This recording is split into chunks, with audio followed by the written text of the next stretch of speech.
హల్లెలూయా. Good morning. ప్రతిదినము దేవుని కృపావార్త కొరకు ఎదురు చూస్తున్న నా ప్రియమైన దేవుని బిడ్డలకి నా వందనాలు.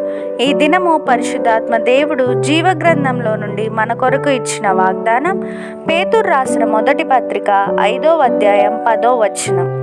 తన నిత్య మహిమకు క్రీస్తునందు మిమ్మును పిలిచిన సర్వకృపానిధి అగు దేవుడు కొంచెం కాలం మీరు శ్రమపడిన పిమ్మట తానే మిమ్మును పూర్ణులుగా చేసి స్థిరపరచి బలపరుచును. Amen. Verse of the day, 1 Peter chapter 5 verse 10.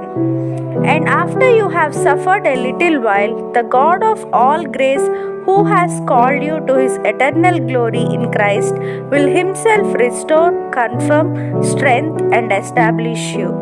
Amen. ప్రభు యొక్క కృపా సమాధానాలు మీకు మీ కుటుంబానికి ఎల్లప్పుడూ తోడై ఉండునుగాక.